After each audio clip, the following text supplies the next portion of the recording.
Sa ikatlo at huling video ni dating Congressman Zaldico, may isa pa siyang malaking akusasyon laban kina Pangulong Bongbong Marcos at dating House Speaker Martin Romualdez. Isa na dito ay yung kay Henry Alcantara, ang DPWH boys, ang sinasabi nilang halaga sa ICI ay 21 billion.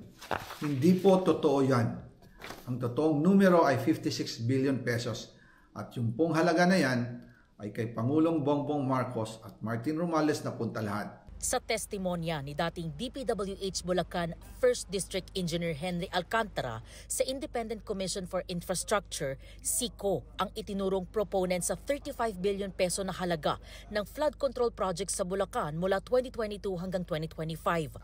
Giit ni Ko, wala siyang nakuhang pera mula sa flood control projects. Yung pong pera, wala pong napunta sa akin. Dumaan lang po ang pera sa akin para i-deliver kay Speaker Martin Romualdez at Pangulong Marcos. Inaasahan na raw ni Ko na dadami pa ang mga kasong isasampa laban sa kanya. Ginagamit ng administrasyon ang buong resources ng bansa para tumahimik ako, para masira ang aking kredibilidad. Ayon pa kay Ko, sinabihan siya ni Romualdez na huwag umuwi sa Pilipinas dahil delikado raw. March 2025 pa lang, si Speaker ay nagpaparinig na sa akin sa aming meeting that he will shoot me if I will talk. At pagkatapos niyang sabihin sa akin in a phone call na don't come home, we will take care of you, tumawag ulit si Speaker Martin at sinabihan niya ako na pag umuwi ako will be dangerous.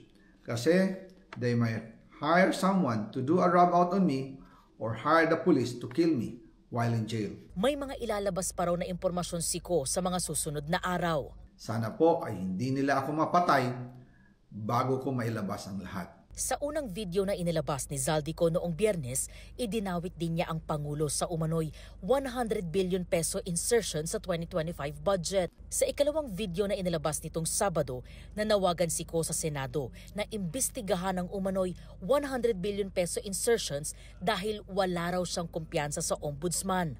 Itinanggi ng Malacanang ang lahat ng paratang ni Zaldico.